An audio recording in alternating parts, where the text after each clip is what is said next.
Bonjour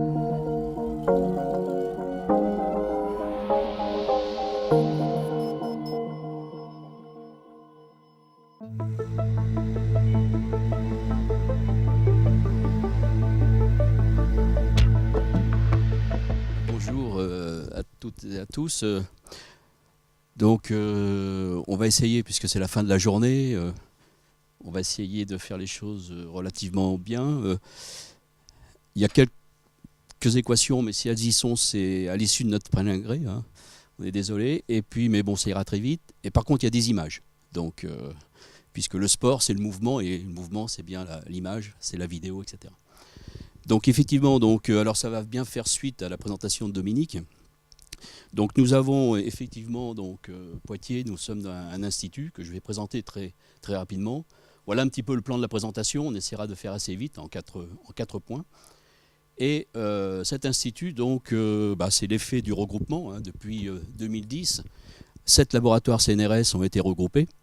Donc ça nous fait un gros machin, avec énormément de monde, avec 3 départements bien identifiés, et notre équipe de recherche se situe donc au niveau du 3e département.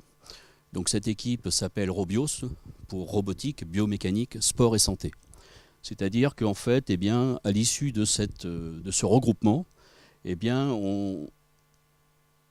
on a regroupé 2 équipes, une équipe robotique et une équipe liée à la biomécanique. Donc cette équipe biomécanique existe depuis 1978, hein, toujours affiliée au CNRS. Et effectivement, la thématique Robios s'inspire des concepts biomécaniques, des concepts de la robotique pour pouvoir étudier les domaines comme la robotique humanoïde, l'appréhension, et puis des aspects de performance, prévention des blessures, ergonomie. Donc tout c'est aujourd'hui de plus en plus, notre orientation va aussi sur le secteur santé. Alors des illustrations de robotique humanoïde, vous avez un petit robot ici, anthropomorphe qui marche. Donc ça, c'est un robot qui a été réalisé dans les années 2000, donc présenté à l'exposition universelle d'Hanovre. Vous avez ici une main ici articulée, donc pour l'appréhension, donc qui se rapproche bien de la dextérité, on va dire, de la main humaine, commandée par des moteurs. Et avec toute la fonctionnalité d'une main humaine, c'est-à-dire des notions de flexion, extension, abduction, adduction. Et puis, 2 collègues aussi roboticiens travaillent sur la mise en œuvre de robots chirurgicaux, hein. Donc là, en partenariat avec le CHU et le réseau des polycliniques national. Et puis, de l'autre côté, côté, on va dire, biomécanique, nous travaillons sur des aspects d'optimisation du mouvement. Là, ce sont des danseuses ici. Donc, nous avons ici un travail réalisé, je vous montrerai un petit peu plus tard, donc des ergomètres on développe des ergomètres en direction des fédérations, dans la mesure où, par exemple, cet ergomètre-là, qu'on appelle Nagero, c'est pas un ergomètre pour apprendre à nager, je vous rassure, hein, mais c'est simplement pour mettre en œuvre des méthodologies d'entraînement. Donc, on travaille aussi dans le secteur ici, à nouveau de la natation, sur un plot de départ, permettant d'évaluer la performance au départ en natation. Dans le secteur ergonomie, on travaille sous contrat avec des industriels. Là ici, c'est une plateforme logistique de chargement de camions. Et donc là, avec Koenagel, entre autres, et on étudie la dépose et la repose, et la prise en main de charge, puisque ces individus, dans une journée, brasse à peu près 14 tonnes de marchandises, donc pour préparer les camions.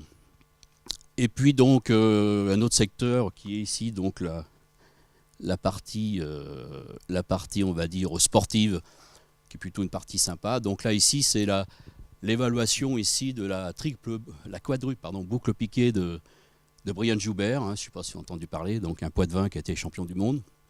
Donc à la fois prise de mesure pour vous montrer qu'on va aussi sur le terrain, parce que ça c'est important, et puis modélisation permettant de reproduire le mouvement, hein, de cette figure. Et là ici c'est une commande de la fédération, entre autres, puis aussi à la télévision japonaise, NHK, qui était venue, parce que Brian Joubert est très estimé des japonaises. Et donc l'idée aussi derrière, c'était de pouvoir modéliser un quintuple boucle piqué, avec une difficulté majeure, parce que là, il faut rester en phase aérienne de manière importante, de l'ordre de la seconde. Donc ça veut donc dire atteindre une vitesse verticale de décollage importante. Et puis, Brian Joubert ne pouvait pas la réaliser dans la mesure où il était quand même assez massique. Et son moment d'inertie autour de cet axe vertical était trop important. Il ne pouvait absolument pas le diminuer pour augmenter sa vitesse de rotation. Donc, ça c'est dans les cartons. Si un jour la Fédération française de glace est intéressée, on pourra à nouveau travailler sur cette problématique-là. Alors, la démarche, elle est un peu classique dans les laboratoires de biomécanique, puisque effectivement, on part de la mesure, nous, on est très expérimental, et de cette mesure à la fois en laboratoire et de plus en plus, si possible, en milieu extérieur, ce qu'on appelle en ambulatoire. Bien sûr, ces mesures, si on veut les étudier, les analyser, il faut passer par des modèles. Donc ces modèles-là, il y en a quelques-uns ici, à la fois des modèles, on va dire, ostéo-articulaires, auxquels on rajoute des modèles musculaires. Donc là, l'enjeu, nous, aujourd'hui, au niveau du laboratoire, et c'est une des thématiques de recherche d'ailleurs de Tony, c'est la personnalisation de ces modèles, puisque entre un sportif, on va dire, de haut niveau, un sportif de moins bon niveau, et voir nos personnes âgées dans les EHPAD, on n'est pas du tout dans la même anthropométrie, dans la même paramètres inertiels, donc il faut absolument les personnaliser. Et puis avec nos collègues roboticiens, bien derrière, on va sur de la simulation et d'optimisation du mouvement, donc sur des plateformes, ici c'est HRP2, entre autres, qui permet de vérifier un peu notre approche théorique, nos modèles, voir si ça fonctionne pas trop mal. Et puis et partir, comme en parlait Franck ce matin, donc avec des critères d'optimisation que l'on choisit. Alors en termes, donc ça c'est notre démarche globale qu'on utilise quasiment dans toutes nos approches, avec plus ou moins d'importance, sachant que, point qui est important sur le plan expérimental, c'est qu'on est très mesure, on va dire, de mouvement, donc système d'analyse d'image, et puis de plus en plus des mesures physiologiques, EMG, etc. Donc on est véritablement dans une mesure intégrée de l'ensemble de l'individu. Pour le moment, on regarde vraiment l'ensemble de l'individu. On ne focalise pas trop sur tel ou tel membre segment du corps. Alors en termes de plateau technique, on vient de finaliser donc une salle ici, dernière salle, avec une vingtaine de caméras.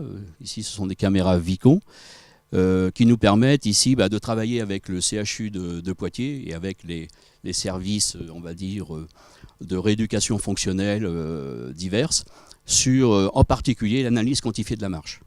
Donc la mise au point d'orthèses, de prothèses, et puis voir les bienfaits de telle ou telle intervention clinique, que ce soit en termes médicaments ou autres. Et puis on a une deuxième salle, là qui est équipée à nouveau de caméras. Là c'est des caméras, aujourd'hui on a des caméras Coalicis, c'est ça, 16 caméras Coalicis, où là c'est plutôt l'activité sportive qui est évaluée, avec ici donc, vous avez ici, là, en l'occurrence, c'est un ergomètre qu'on a construit, qu'on appelle l'ergomètre kayak, qui permet de reproduire le geste de kayak. Bien sûr, élément important, il y a les caméras, mais il y a tout ce qui permet aussi de mesurer les efforts produits par le sujet aux interactions. Nous, notre problématique, c'est vraiment d'isoler le sportif ou d'isoler le patient, peu importe, de façon à pouvoir évaluer tous ces efforts-là, puisque ça va nous permettre, par dynamique inverse, de remonter aux efforts articulaires, et puis par modélisation musculo-squelettique, de remonter, d'essayer de tenter vers les forces musculaires. Donc ça, c'est quelque chose d'important pour nous.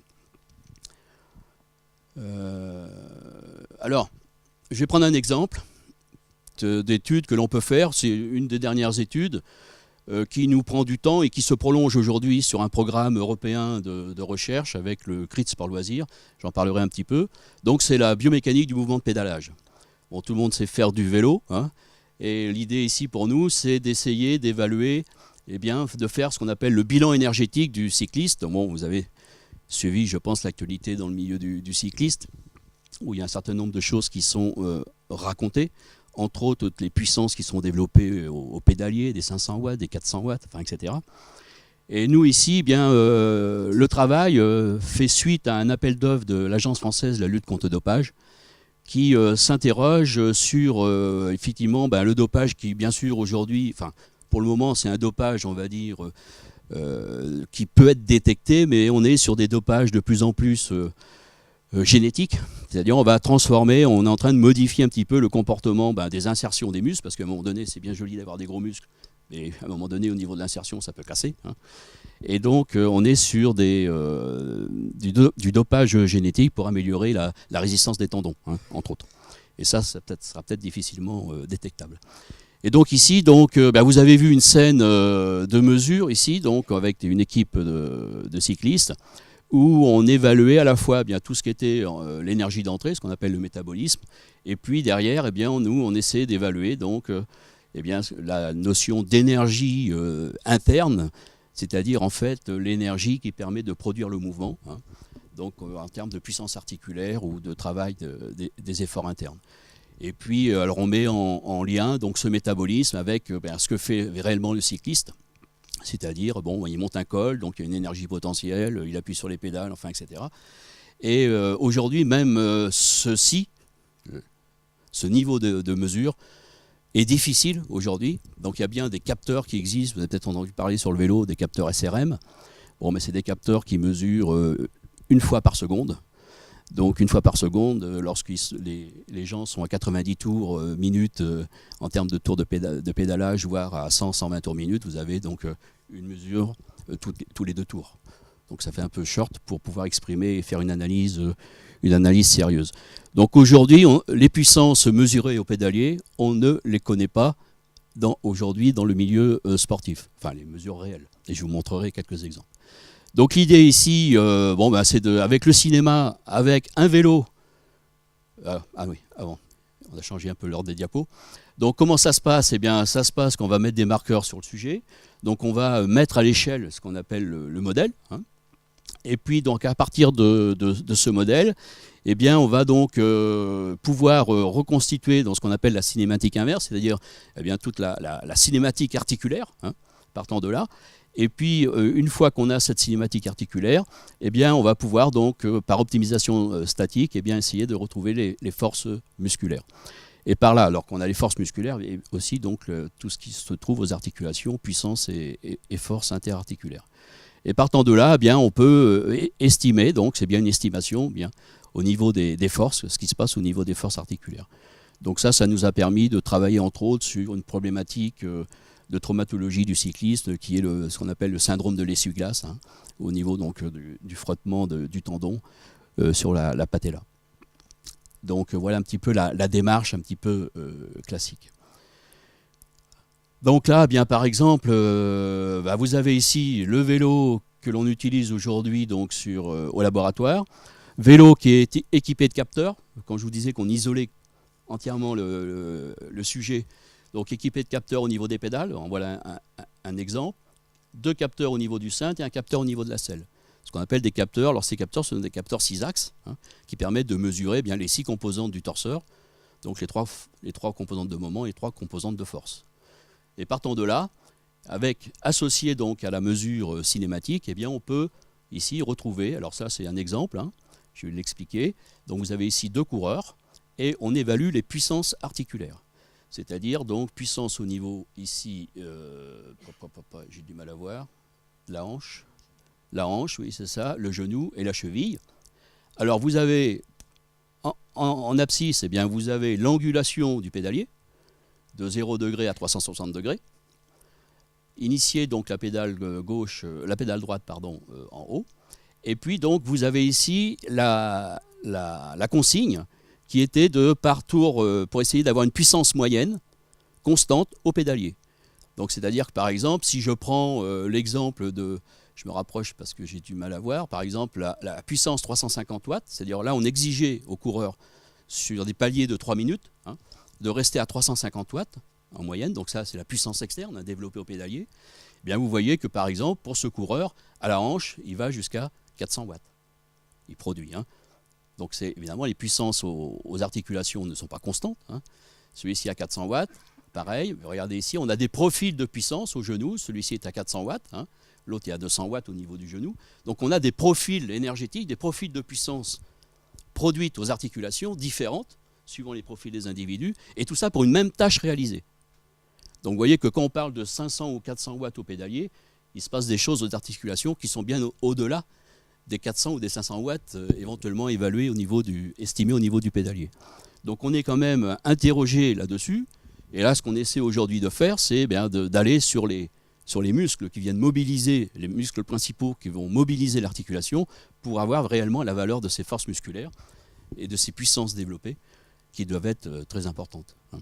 Donc là, il y a un enjeu qui est important. Et pour nous ici, l'idée, c'est d'arriver à mettre en œuvre ce qu'on pourrait appeler un passeport biomécanique, parce qu'il y a un passeport physiologique au niveau du dopage, hein, vous avez peut-être entendu parler. L'idée ici, ça serait d'avoir un suivi longitudinal de nos cyclistes, et de voir effectivement sur ce suivi longitudinal si à un moment donné, il n'y a pas des choses un peu curieuses qui se passent aux articulations, quelqu'un qui viendrait tout de suite, qui passerait de, je sais pas, de 400 watts à 1000 watts, qu'est-ce qui se passerait? Là, on pourrait s'interroger et peut-être investiguer un petit peu plus ce cycliste, savoir s'il n'est pas dans une phase un petit peu de dopage. Alors là, les enjeux aujourd'hui que l'on a, eh bien, c'est bien sûr de mesurer ce mouvement de pédalage en situation réelle. Donc là, on a équipé nous ce sujet de centrales inertielles. Pour le moment, on n'en est pas très content de ces centrales. Donc il va sur la route, il est équipé, donc les pédales sont équipées de capteurs.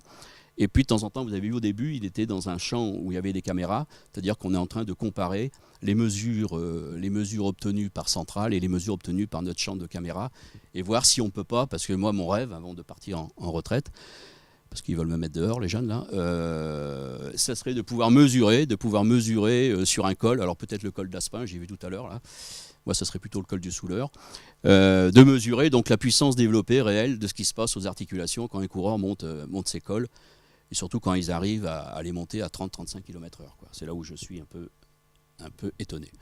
Donc voilà.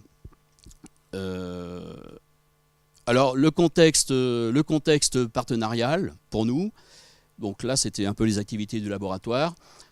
Le contexte partenariat, c'est Robios bien sûr est dans un dispositif de CNRS, dans un dispositif Université de Poitiers, puisque l'Université de Poitiers c'est à peu près 25 000 étudiants, une université pluridisciplinaire, et puis une école d'ingénieurs entre autres, forte collaboration avec le CHU. Et puis donc notre équipe qui existe, comme je le disais, depuis 1978, à une époque on a développé pas mal de process opératoires pour évaluer ce qu'on appelait les matériaux et matériels à usage sportif. Par exemple, les normes, vous êtes un petit peu au courant des normes, les normes sur les tapis de judo, les tapis de gym, les pistes d'athlétisme, les agrès, etc., etc. Donc on était à l'origine de pas mal de normes dans les années 80, début des années 80. Et puis comme on était très sollicité par les industriels et puis par les collectivités territoriales qui, bien sûr, ont l'entretien des installations et mettent en responsabilité leurs propres agents par rapport aux installations, eh bien on a créé donc en 88, on a créé donc le CRIT Sport Loisirs. Donc c'est vrai qu'à l'époque on ne parlait pas de start-up. On aurait pu créer une start-up, on aurait pu faire un petit peu d'argent éventuellement. Non, on a créé le CRIT Sport Loisirs, donc un centre régional d'innovation et de transfert de technologie dans le domaine du sport et du loisir. Et ce CRIT Sport Loisirs, c'est une association de loi de 1901. D'accord ? J'en parlerai un petit peu plus tard par la suite. Et puis donc un petit peu plus tard après, donc avec l'environnement sportif, eh bien avec entre autres le Krebs de Poitiers, avec tout son réseau aujourd'hui qui a été refondu, comme le soulignait Dominique, par notre ministre Laporte, eh bien on a créé aussi une structure commune qu'on appelle le CAIPS, Centre d'analyse d'image et performance sportive, donc laboratoire commun, permettant donc de travailler plutôt les aspects en lien avec les fédérations, avec le milieu sportif. On va présenter quelques exemples tout à l'heure. Le CRIT, c'est plutôt en lien avec les industriels, on va dire. Et puis le CRES, c'est plutôt en lien avec les laboratoires, les fédérations. Donc, alors le CRIT, comme je disais, créé en 88, loi de 1901. Actuellement, il y a une vingtaine d'employés. Donc, vous avez ici le site. Vous avez ici une photo de l'intérieur. Donc ce CRIT-là est installé sur Châtellerault, donc petite commune à côté de Poitiers. Enfin petite, faut pas que je le dise trop. Ouais, il y a 30 000 habitants. Ce CRIT-là, donc laboratoire d'essai, donc, dont le directeur Franck Leplanquet, eh bien, il met en place un certain nombre de tests. Hein. Alors, il faut être clair aujourd'hui, donc le CRIT vit de ses prestations facturées. Hein. Il y a des subventions régions, donc pour l'année 2016, on a été accrédité de 30 000 euros, parce qu'on a une mission de service public. Donc pour ces missions de service public, on a 30 000 euros, qu'on n'a toujours pas touché fin 2017. Donc on espère peut-être les avoir en 2018. Donc en fait, si on attendait les régions pour nous, hein, dans notre cas, pour fonctionner, donc ça n'irait pas. Donc alors on met en place, vous avez ici, alors ces tests-là, bon, moi étant scientifique, je suis un peu frustré parce que c'est souvent des essais, ça passe, ça casse ou c'est des essais destructifs, d'accord ? Donc là, vous avez les chutes de casque. Là, vous avez ici des tests sur le vélo. On a un gros laboratoire de vélo, hein, où là, c'est par rapport aux normes, aux certifications en fait, européennes, hein, tout simplement. Hein. Donc là, j'essaie avec le CRIT de mettre en place des capteurs, bon, de mettre des caméras pour essayer d'avoir quand même une idée de pourquoi ça a cassé. Et surtout, faire le lien après avec les entreprises pour dire, voyons, votre produit, voilà, il pose tel ou tel problème. Ici, donc, test de filet des stations de ski, puisqu'en fait, pour la petite histoire, eh bien, les filets sont fabriqués sur la côte atlantique. C'est des filets de pêche. D'accord. Donc, comme on était tout près, on a travaillé sur ces aspects-là. Voilà. Donc, alors, en termes, voilà, bon, je ne vais pas tout énumérer, hein, mais on est sur de la conception, sur de la veille, transfert technologie, des études, audit, expertise, donc en fonction des demandes. Réalisation de tests, la normalisation, la certification, hein, l'obtention de labels bien sûr et d'accréditation, parce que tout ça, maintenant on engage notre responsabilité vis-à-vis des industriels. Donc si on dit que tel produit ne fonctionne pas, encore faut-il le prouver. Et vos mesures, monsieur, sont-elles bonnes ? Ben oui, elles sont bonnes. Ah oui, prouvez-le. Donc on a le COFRAC en permanence, qui nous coûte un peu cher d'ailleurs. Mais donc tous les ans, on est audité et voir si ça fonctionne, ça tout bien. Donc ça c'est intéressant. Donc ça veut dire que derrière, on a des groupes Auchan, Carrefour, enfin etc., des Decathlon entre autres, pour l'autorisation de mise sur le marché de leurs produits, marché européen, j'entends, de leurs produits. Donc alors, comme on l'a souligné tout à l'heure, les produits sont faits en Asie. Hein. Donc à une certaine époque, ces produits venaient au Havre dans des containers, la douane en prenait quelques échantillons, nous les envoyait, on testait. S'ils n'étaient pas bons, le container retournait en Asie, ou était détruit. Donc alors aujourd'hui, on a mis une antenne en Asie, parce qu'on va faire des tests, on fait des prélèvements directement en Chine aujourd'hui, hein, pour éviter que les conteneurs viennent alors que le produit est mauvais. Donc enfin, il y a toute une logistique derrière pour tester tous ces produits-là, quoi. Et puis voilà les EPI que l'on EPI. Alors, chose peut-être ça pourrait intéresser aussi Dominique, hein, c'est que en fait on s'aperçoit que effectivement à un moment donné les protocoles, la mise en sécurité du sportif, par exemple sur des casques.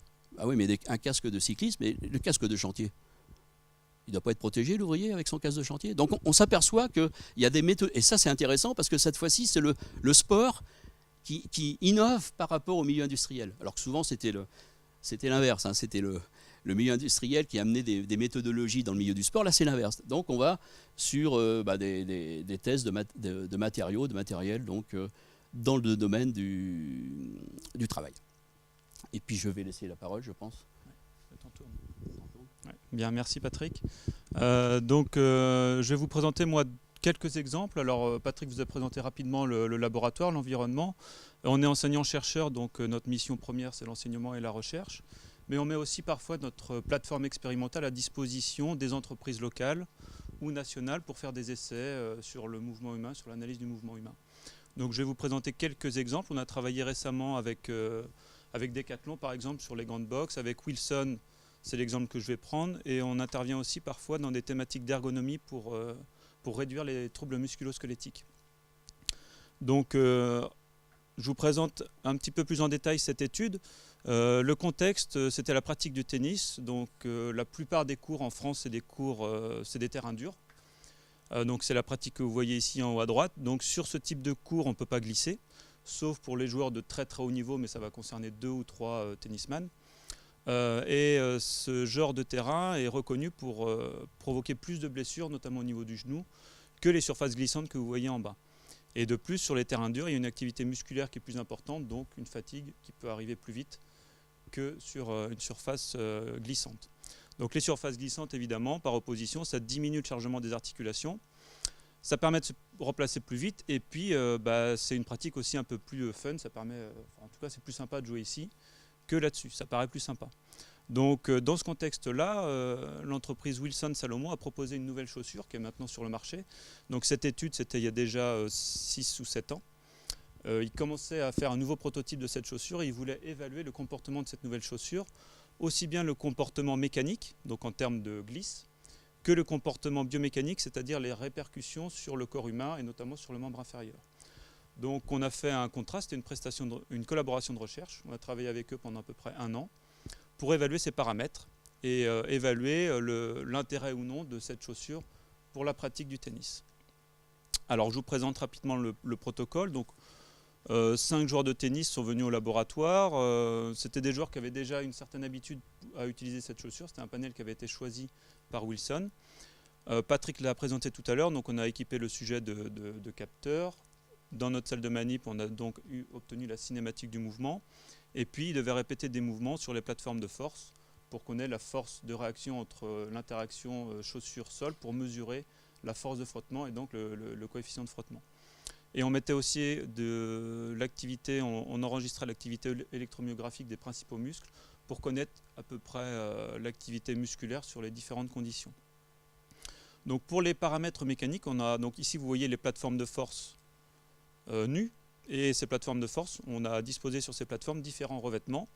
Donc le premier revêtement ici en haut à droite, c'est un gazon synthétique sablé, donc qui permet de glisser.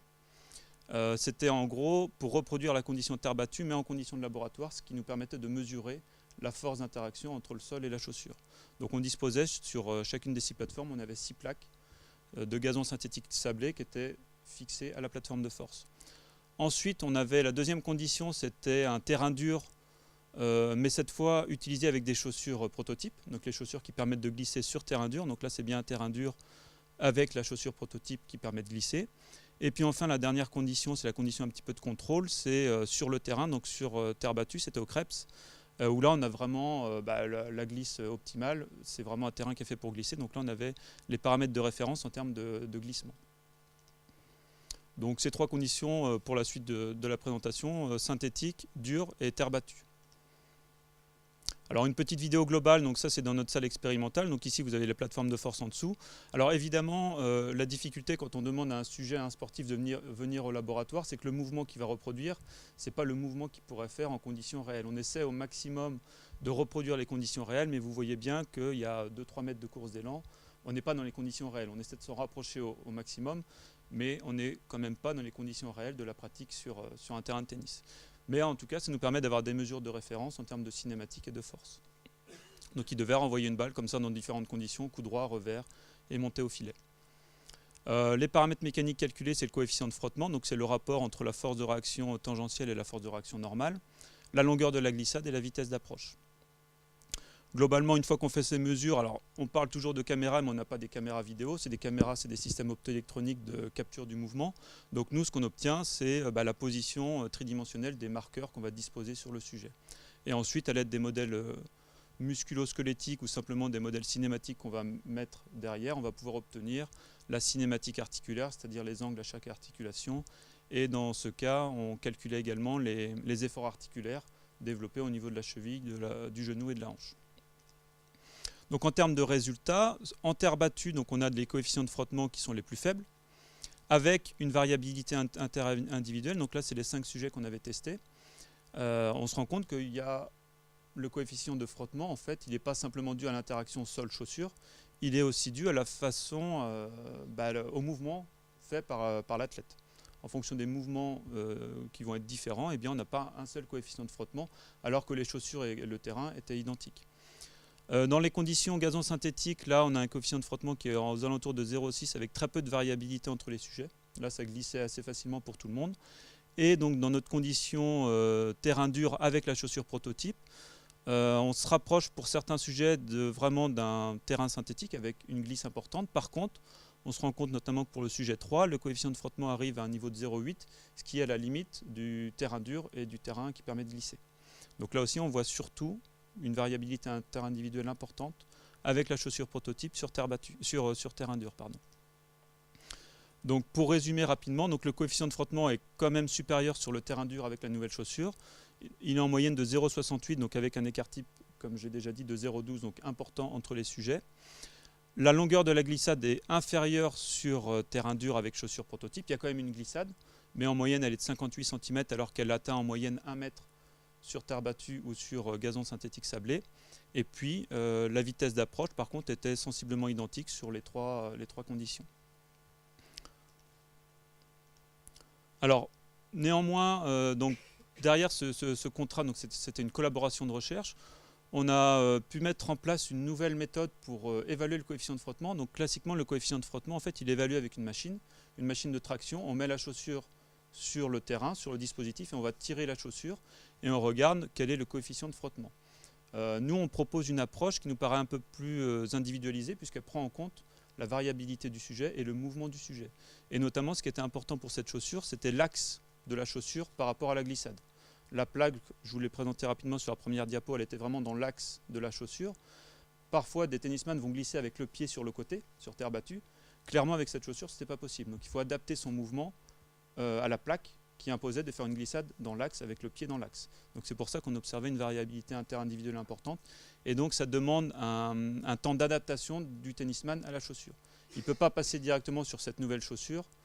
Il pourrait y avoir des risques de blessures importants. Il faut qu'il adapte son mouvement, des entraînements spécifiques, peut-être même de la musculation spécifique pour utiliser cette nouvelle chaussure. On a notamment présenté ces résultats dans une revue. On a pu publier ces résultats, valoriser aussi ces résultats sous forme d'un article scientifique. En termes de critères biomécaniques, on a rajouté une condition. Donc pour les critères biomécaniques, c'est essentiellement les efforts aux articulations et l'activité électrique des muscles, l'activité électromyographique des muscles du membre inférieur. Donc cette fois, vous voyez la condition, on a rajouté la condition terrain dur avec des chaussures classiques. Donc là, évidemment, il n'y a pas de glissade. Il y a une succession de 2 ou 3 appuis pour changer de direction. Et vous voyez que les appuis, alors là, vous pouvez juste l'estimer, la force qui apparaît ici a une amplitude assez importante. Donc c'est ce qui est représenté ici. Donc j'ai juste représenté les résultats au niveau du genou. Gazon synthétique où il y a une grande glissade. Terrain dur avec chaussures prototype, il y a une glissade, on voit que les efforts articulaires sont un petit peu supérieurs. Et enfin la condition classique, terrain dur avec des chaussures classiques, où il y a une succession de 2 ou 3 appuis, les efforts articulaires sont bien supérieurs. Donc là, la nouvelle chaussure permet de se situer à l'intermédiaire entre une surface vraiment glissante et un terrain dur. Le chargement aux articulations est amoindri avec cette nouvelle chaussure. Et dernier résultat très global, on l'a vu ce matin, la difficulté de mesurer l'activité électromyographique du muscle. Donc là, un résultat très global. On se rend compte néanmoins que sur les 6 muscles qui étaient testés, sur 5 de ces 6 muscles, ici on a le terrain dur avec la chaussure prototype qui est en vert, l'activité électromyographique des muscles, et à l'intermédiaire là aussi entre le terrain dur qui sollicite de façon plus importante les muscles et le terrain glissant ici. Donc à la fois sur les critères biomécaniques au niveau des articulations et des muscles, la nouvelle chaussure permet de se situer à l'intermédiaire entre un terrain glissant et un terrain dur. Donc voilà un exemple de collaboration de recherche avec une entreprise. On n'est pas là pour développer le produit, mais pour aider à la compréhension du produit, comment l'utilisateur, comment le sportif va pouvoir s'adapter ou pas à ce nouveau produit. Un autre exemple de collaboration avec le milieu industriel, c'est l'évaluation des objets connectés. Alors l'évaluation des objets connectés, vous le savez, il y en a de plus en plus, des chaussettes connectées, des ballons connectés, des pédaliers, les smartphones évidemment peuvent nous donner plein d'indications sur l'activité qu'on fait. Nous on s'est posé la question un petit peu de savoir quelle était la mesure déjà de ces objets, et puis à partir de cette mesure, qu'est-ce qu'on pouvait en faire. Souvent ces mesures sont des mesures de type accélérométrique. C'est un accéléromètre qui est placé dans le téléphone. Alors je vais prendre l'exemple ici du capteur ZEP qui peut être utilisé soit dans le cadre du tennis, soit dans le cadre du golf. C'est un tout petit capteur ici que vous mettez au bout. Donc souvent ces capteurs, c'est un accéléromètre qui mesure l'accélération ou un magnétomètre qui va mesurer l'orientation par rapport au champ magnétique, qui va nous donner l'inclinaison du capteur, ou encore on peut avoir un gyroscope qui va mesurer la vitesse angulaire du capteur. À partir de ça, on va estimer des vitesses, des accélérations, des puissances, des forces. Enfin, il y a souvent tout un tas de paramètres qui peuvent être calculés avec des modèles qui sont plus ou moins précis. Donc nous, l'idée ici, c'est de proposer des bancs d'étalonnage de ces objets connectés, déjà voir si la mesure est correcte, et ensuite, à partir de cette mesure, qu'est-ce qu'on peut en faire en restant quand même dans une gamme assez raisonnable. On ne peut pas tout faire en mesurant simplement une accélération. Donc essayer de donner des indications pour l'utilisateur s'il a 2 objets connectés à choisir, avec des prix qui peuvent parfois varier du simple au double. Est-ce que cet objet est précis? Est-ce qu'il peut me donner des indications précises sur mon activité ou pas? Donc on a pris le capteur ZEP. Alors le capteur ZEP que vous avez vu en jaune, il est utilisé aussi pour le golf. Donc il est associé à une application qu'on va mettre sur son téléphone. On le met, alors vous ne le voyez pas ici, mais le golfeur il a un gant. Il a juste placé le capteur ZEP dans son gant. Donc la mesure elle est située au niveau de la main. Et donc pour évaluer cette mesure et les paramètres qui sont calculés, on a demandé à plusieurs golfeurs de venir dans la salle expérimentale. On a mesuré en même temps la cinématique en 3D, ce qui nous permet ici d'avoir notre mesure de référence en termes d'accélération, de vitesse, d'orientation, et puis de comparer ce que peut nous donner ce capteur. Donc ici déjà, bon, c'est le plan du swing avec ici les mains et ici le club, et puis le plan de montée et le plan de descente qui est un paramètre important pour les golfeurs. Alors évidemment, l'intérêt des objets connectés, c'est que dès que vous faites le mouvement, vous avez tout de suite une fiche récapitulative qui vous donne les performances de votre mouvement. Donc pour le ZEP, il nous donne la vitesse du club, ici 128 km/h, la vitesse des mains 25 km/h. Le tempo, c'est le ratio entre le temps de montée et le temps de descente, donc qui était de 4 pour 1. Le plan du club et le plan de la main, c'est ce que je vous ai montré précédemment.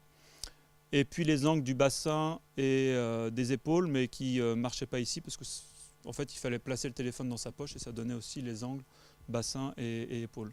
Et donc si on regarde nous par rapport à nos mesures de référence qu'on peut avoir, bien on se rend compte qu'il y a des différences très importantes. Alors si on regarde la mesure en elle-même, le capteur il est placé au niveau de la main, il nous donne une vitesse de 25 km/h, nous on a estimé une vitesse de 22 km/h. Donc, différence de 3 km/h pour 25, ça fait déjà 12%. Bon, est-ce que c'est acceptable pour un golfeur ou pas? Ça après c'est aux pratiquants de le définir. Donc 12% d'erreur au niveau de la vitesse de la main. Par contre, si on regarde au niveau de la vitesse du club, nous on a mesuré 95 km/h, on avait mis des marqueurs sur la tête du club, quand le capteur ZEP nous donne 130 km/h. Donc là on est à plus de 30% de différence. Si le capteur est destiné à des sportifs de haut niveau, 30% de différence pour eux c'est énorme. Et les autres paramètres on n'en parle pas parce que là il y a des différences qui sont tellement importantes que simplement, avec un capteur placé dans la main, on ne peut pas connaître l'orientation des épaules, du bassin et puis le plan du swing.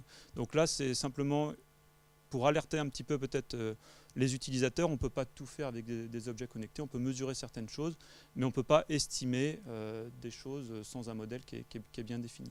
Donc l'idée, c'est un peu de cartographier ces objets connectés et puis de donner des indications sur l'utilisation des différentes mesures qu'on peut avoir à partir de ces objets connectés. Une autre activité destination des industriels qui nous sollicite de plus en plus dans le cadre d'analyse ergonomique. Alors, on a écrit le terme ergonomique, même si on est vraiment sur une toute petite partie de l'ergonomie. On va évaluer la cinématique en fait, d'un mouvement et on va comparer cette cinématique par rapport aux définitions des angles confortables par l'INRS.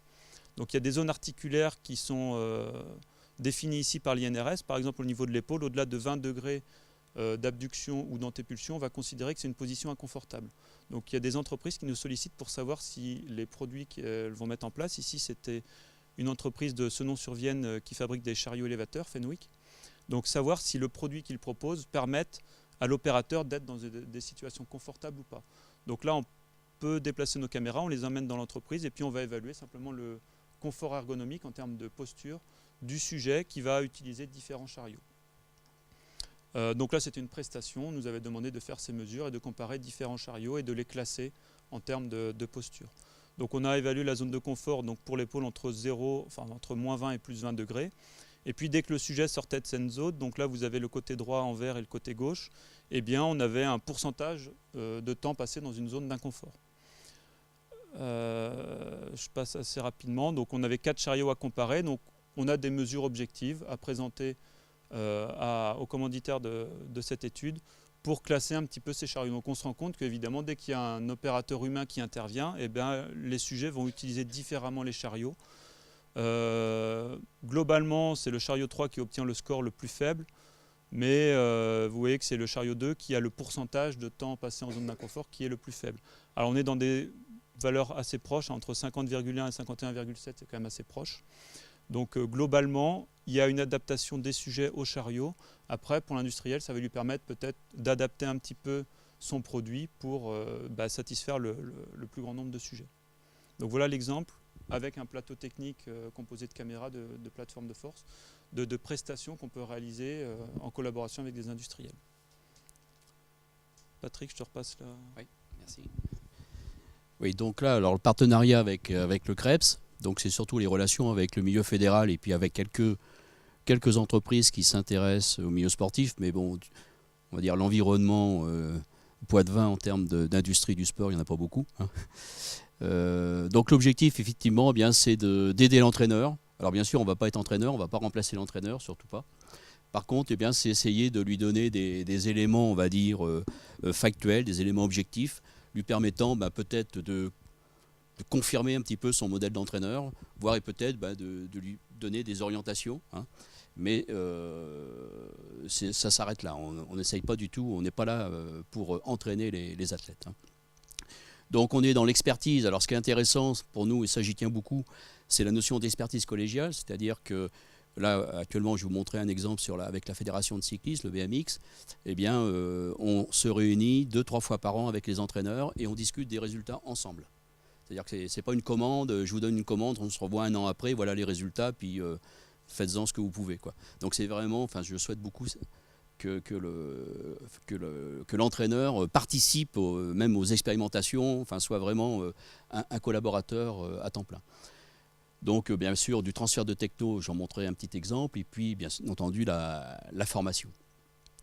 Bon, c'est l'objectif du CREPS aussi de former à la fois des diplômes d'État, etc.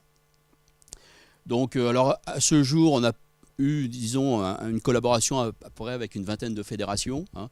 Là, je liste un petit peu à l'après-vert sur de l'analyse du geste sportif simulation, là aussi avec la Fédération française de gym. Donc, la difficulté avec les fédérations et avec les contrats aujourd'hui INSEP actuels, puisqu'on travaille beaucoup sous forme de contrat avec le ministère des Sports, c'est one shot, c'est-à-dire on fait un coup d'une année, on a un contrat et puis après souvent le contrat n'est pas forcément en continu, quoi, hein. Et ça c'est une réelle difficulté parce que et qu'on retrouve d'ailleurs avec le milieu industriel, parce que les questions qui sont posées sont des questions complexes. Et si on avait la solution sur étagère, ça serait bien, mais on ne l'a pas. Donc ça veut donc dire qu'il faut déjà traduire la question en problématique scientifique, et puis quand on traduit cette question en problématique scientifique, on s'aperçoit qu'il y a tout un tas de questions préalables à traiter avant d'arriver au sujet vraiment. Et ce qui fait que, bien effectivement, la temporalité, on va dire, de nos réponses par rapport à l'industriel ou par rapport à les fédérations, là ils sont sur 2024, donc c'est important pour eux, eh bien on leur dit, attendez, on va faire une thèse, parce que bon, nous on n'est pas à temps plein sur les objets d'études, on fait une thèse, donc c'est 3 ans, est-ce qu'il y aura un résultat, pas, enfin bon, c'est quand même assez compliqué, quoi, hein. On n'a pas assez d'ingénieurs dans nos labos, quoi. Et donc là, vous voyez, on a fait l'ergomètre, j'en ai parlé un petit peu.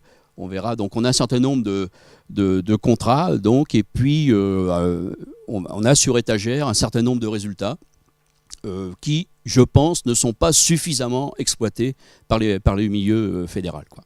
Ça, il y a une perte en ligne qui est considérable. Alors, par exemple, ici, départ de sprint. Donc là, on a instrumenté tout un plot de départ. Donc on a nos capteurs ici sous les pieds, on a nos capteurs sous les mains, et vous avez ici donc lors d'un départ donc une analyse vidéo en parallèle, hein, pour l'entraîneur, puisque l'entraîneur il a un œil très performant par rapport à l'analyse gestuelle, et puis vous avez ici le retour des efforts, hein, sous les pieds puis sous les mains.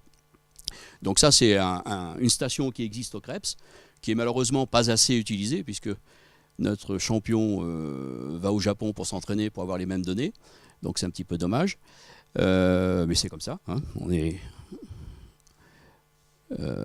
Donc ensuite, qu'est-ce qu'on peut dire? Là, ça c'est sur l'appareil Nagero. Donc là, c'est un appareil donc, qui permet de réaliser le crawl, enfin les 4 nagent en fait. Enfin, le dos, c'est un peu pas trop confortable.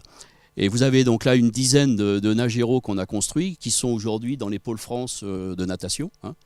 Et la fédération russe nous en a commandé, donc ils en ont aussi quelques-uns. Et donc là, alors sur un protocole d'entraînement, bien là, on va mesurer les efforts. Là, il y a un paddle au niveau des mains, et on mesure les efforts de traction. Hein. Donc, je n'ai pas trop le temps là, vous avez une glissière, et puis on mesure ces efforts de traction, donc qu'on analyse en termes d'impulsion, hein, et puis de fatigabilité, enfin sur des protocoles là que l'entraîneur propose. Nous, là, on n'a pas notre mot à dire hein, là-dessus. Alors qu'est-ce qu'il y a d'autre Alors oui, ici, donc là, un travail que l'on mène avec l'IFCE, l'Institut français du cheval équestre. Là, ici, on est en train donc, de travailler sur l'instrumentation donc, des étriers, donc capteurs 6 axes. On a instrumenté les rênes. Et puis, donc, il y a des centrales inertielles posées sur le corps du cavalier pour le concours complet. Donc s'affiche le parcours en visuel, et puis donc on récupère les informations. Là aussi pour l'entraîneur, ça lui donne les efforts qui sont produits sur les étriers, sur les rênes, etc. Et lui permet donc de lui donner. Donc il a une tablette où toutes ces informations sont récupérées avec le parcours qui est filmé, et ça lui donne donc des informations et des instructions qu'il peut donner donc, puisque le cavalier a une oreillette et puis il peut lui donner des instructions tout sur le circuit. Autre produit qu'on a développé, qui est actuellement industrialisé, bien ici c'est une adaptation que l'on vient mettre sur les selles pour permettre donc aux handicapés moteurs qui ne se tiennent pas sur une selle de pouvoir évoluer en toute liberté. Disons qu'il faut quand même surveiller, mais habituellement, vous avez toujours un accompagnateur qui tient le cavalier pour ne pas qu'il tombe. Là, il a quand même une certaine liberté, il est tout seul sur la selle, donc c'est déjà important. Et on est en train d'élaborer et de finaliser la même chose pour le kayak. Parce qu'aujourd'hui, les handicapés moteurs dans un kayak, qu'est-ce qu'on fait? On met des pains de mousse pour bloquer, pour qu'ils tiennent. Oui, mais sauf s'ils se renversent, les pains de mousse, ils ne s'en vont pas. Donc il ne faudrait quand même pas qu'ils se noient, quoi. Donc là, on a réalisé donc, un système à peu près similaire qui, au chavirage, se déclenche et permet à la personne de se libérer, quoi. Quoi d'autre? Alors, oui, avec la fédération, là, on est sur de la simulation de mouvement. Alors, là aussi, donc, on a travaillé un long moment donc, sur ce type de simulation avec la fédération. Malheureusement, la fédération a changé d'entraîneur, etc. Hein, ça change souvent. Et puis, il n'y a pas forcément une continuité dans la recherche, dans les problématiques des fédés. Ce qui fait que là, on a un logiciel de simulation que l'on peut mettre à disposition des entraîneurs. Mais bon, ça ne se passe pas comme on souhaiterait. C'est un petit peu dommage. Qu'est-ce qu'il y aurait d'autre? Alors oui, donc là, le départ en BMX. Là, c'est une étude qu'on mène actuellement avec la Fédération française de cyclisme. Donc l'idée ici, c'est d'analyser le départ. Alors pourquoi le départ? Parce qu'en fait, en BMX, celui qui prend le meilleur départ, généralement, s'il ne tombe pas, est généralement premier à la fin. C'est les statistiques qui nous fournissent ça. Donc en fait, alors bon, c'est assez... donc la phase de départ est très importante. Et du coup, donc avec la fédération, on a monté un projet là, cette fois-ci qui va courir sur 4 années. Hein. Donc vous voyez, là on est au Krebs. Donc c'est une manip... qui fait un peu peur des fois, parce que donc on a construit une rampe pour avoir la première pente, hein, je ne sais plus si 18 degrés, je ne sais plus trop le chiffre, avec un départ codifié bien entendu, hein, et on a installé nos 20 caméras donc tout autour, sur des perches, sur des échafaudages, c'est un peu chaud. Et puis donc sur le vélo, on a mis des capteurs de pédale, bien entendu, on a nos capteurs de pédale et l'analyse cinématographique.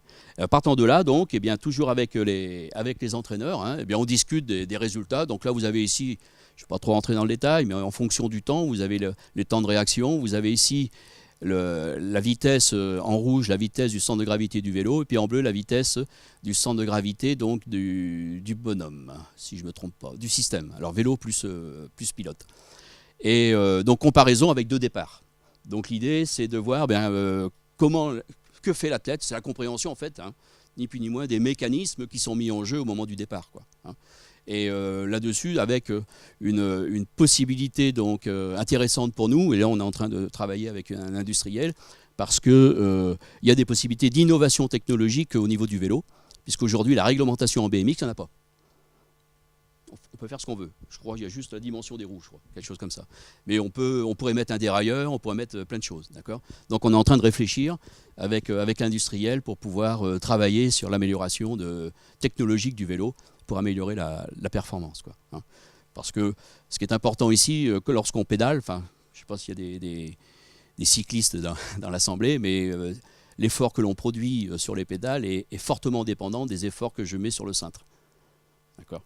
Donc ça, c'est très intéressant, c'est-à-dire que ces efforts sur le cintre, comment ils se transfèrent au niveau des pédales, et comment, donc, effectivement, au niveau de la charnière ici, à ce niveau-là, comment le gainage, je sais pas si, comment le gainage se produit. Donc on peut travailler aussi sur des méthodologies de renforcement musculaire, hein, pour transférer ces efforts cintres à la pédale, quoi. Enfin, il y a tout un tas de problématiques qui se soulèvent par rapport à ça. Donc c'est très très intéressant. Et puis je repasse la parole à mon ami. Une minute encore, Fabrice. Juste pour finir sur une activité de vulgarisation scientifique. Depuis 10 ans, on met en place les classes olympiques sciences et sport, donc au niveau de l'académie. C'est une activité qui est labellisée par le Comité national olympique et sportif français. Ici, il y avait une signature de convention. Donc l'idée, c'est simplement de faire venir des collégiens, c'est de la vulgarisation scientifique. L'idée première, qui était chère à Monsieur Ginca, ici, l'initiateur de ces classes, qui est à la retraite depuis 15 ans, mais qui vient souvent nous embêter, enfin nous solliciter au niveau du laboratoire, c'était de redonner le goût des sciences aux jeunes.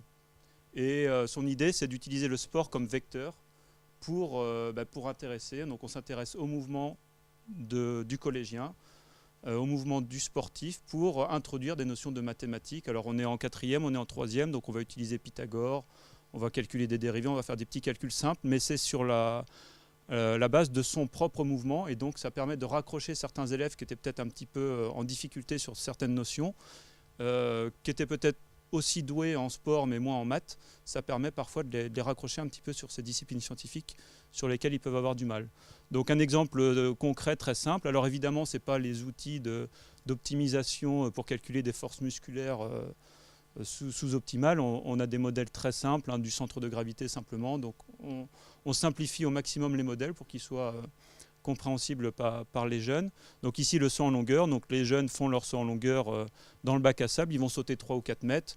On les compare au record olympique de 8,95 m, et puis on essaie de voir un petit peu ce qui leur manque pour un jour sauter 8,95 m.